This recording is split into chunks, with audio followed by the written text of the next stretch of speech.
One of the biggest dangers that I've noticed in modern spirituality is this kind of idea that we can kind of get whatever we want based upon a premise that we deserve it. When people go through a spiritual awakening, they often come up with like an inflated maybe sense of self, and there's a lot of good reasons for that, I think. So going back to when I first discovered spirituality, I was probably about 23, 24 years old. So, about 7 or 8 years ago.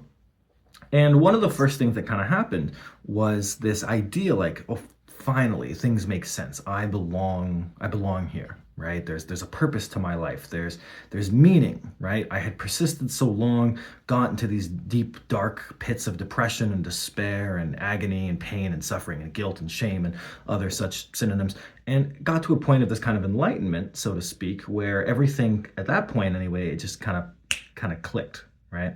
And it all made sense. And because it all made sense, it was very easy for me to start navigating this perspective that, well, I should be able to get whatever I want because I earned it. I deserve it, right?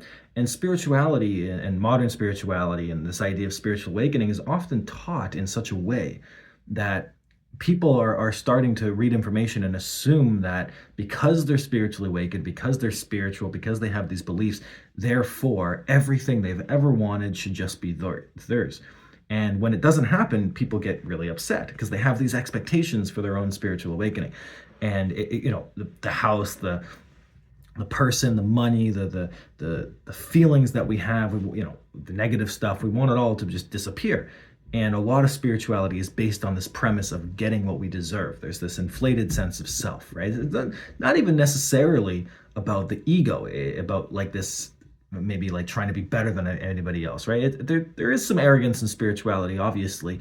There's a phase of that, but it's more directly linked to the value of what we place on ourselves, right? We've gone through so much suffering, we've gone through so much pain, so many bad memories, and then this spiritual awakening is supposed to be this exit, right? This exit into a new world, into a new reality, a new perspective where everything is amazing and we get all the things that we want, right?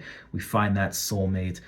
We get that manifestation, that job or whatever. A lot of spirituality is based on what we can obtain, and the feelings around what we can obtain are almost always intrinsically linked to what we feel we deserve, right?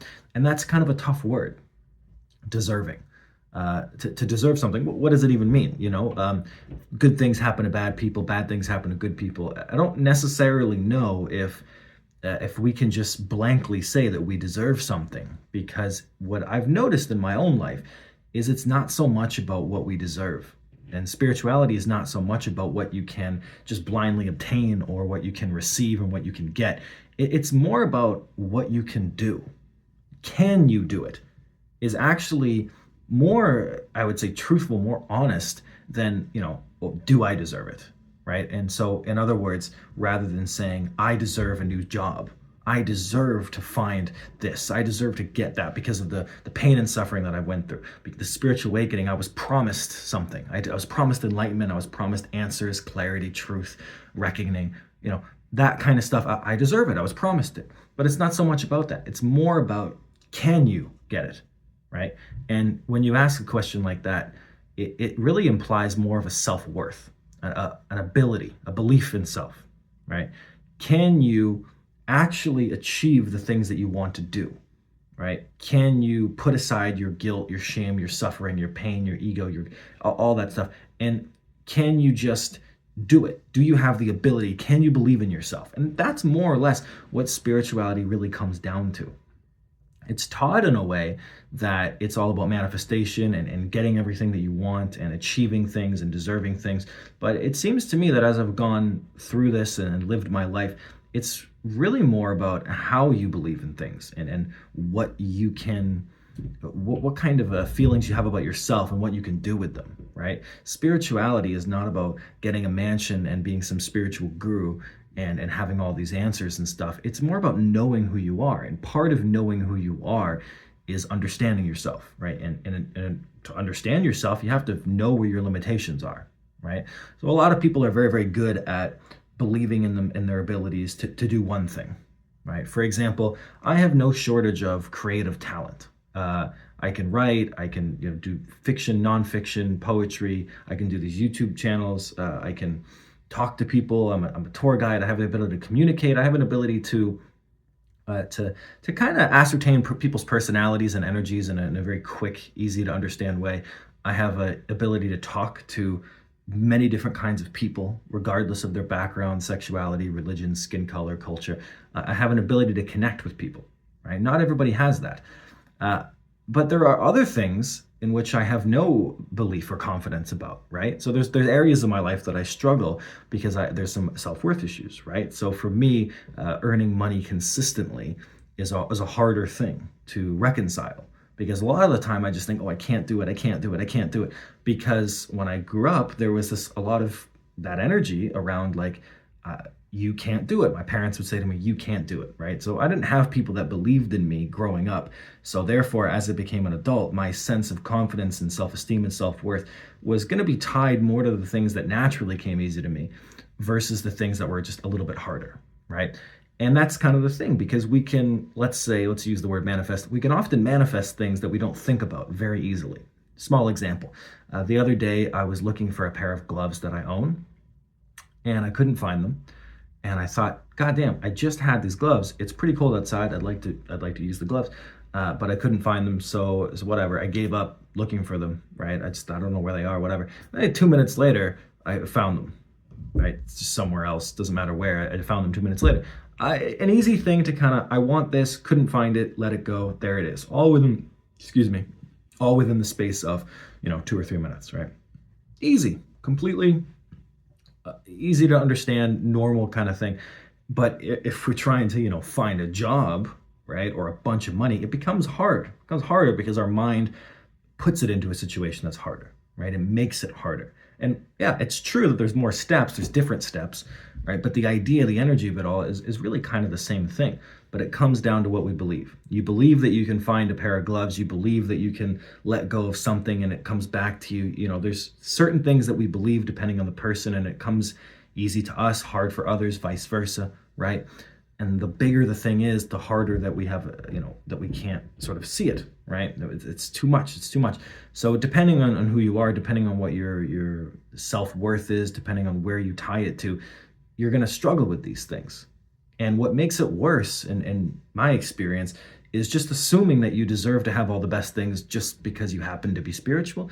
It doesn't really mean anything. It doesn't mean what you think it does, right? There's a lot of self-importance that we place on this spirituality, but as you go through it, as you spend 6, 7, 8 years going through this, you start to understand that it's not about rainbows and gumdrops and candy canes and everything being positive and escaping your emotions and making sure everything is light and not working on yourself and manifesting. Like, there's a lot of nuances and layers, and all that other fluff kind of gets pushed apart. At the end of the day, spirituality becomes about knowing yourself and about what you can believe. And if you know yourself, then you know what you can do, what you can't do. And that the more that you know yourself, naturally, I think logically, you're going to have more of self-confidence, right? So the danger of modern spirituality is that it's being taught to people in an unrealistic way. People are essentially being fed this kind of bullshit lie that you can get whatever you want, you can manifest whatever you want. All you got to do is kind of just repeat it over and over again to the universe. That doesn't really happen like that. And trying to believe in yourself and fix all of these problems that you've had since you were a kid overnight is kind of impossible. So assuming that you're failing your spiritual awakening just because you're not getting all this shit is kind of an incorrect way of thinking. It doesn't really add up, because the whole point of this is not for you to get everything, right? The whole point is for you to understand yourself. And if that's the point, then surely understanding yourself would take an entire lifetime, and you would get a lot of depth out of that, maybe more than most people, the things that you're learning, the things that you can get, right? Absolutely. Maybe the point is to have a more fulfilling life, but in order to have a more fulfilling life that truly resembles you and not other people's ideas and archetypes, requires a bit of patience, requires ups and downs, requires heartbreaks and successes and failures and more failures and sadness and all kinds of stuff, right? That's what it really is about. And unfortunately, so many people are being just sold crap because it's easier to tell you that you can get whatever you want and that you automatically deserve it just because you happen to have gone through some sort of spiritual awakening. But that's not how things work. That's not how life works, because even if you get something good and you don't believe in yourself and you still have these problems, then you're just going to experience the same levels of anxiety and pain and suffering the next time that something similar happens. And so nothing's really been solved, right? If what we're after is clarity and a complete sense of self, then we have to be willing to understand that in order to get those answers and those feelings, it doesn't necessarily come from getting everything that we want, which would be very easy, and of course, just automatically deserving it because we happen to what? Be spiritual? What does that mean? That we're automatically good? That we automatically deserve everything? That we've done amazingly great things our entire life? It's not about deserving. It's not about karma. It's not about any of that. It's about a belief in yourself and understanding who you are.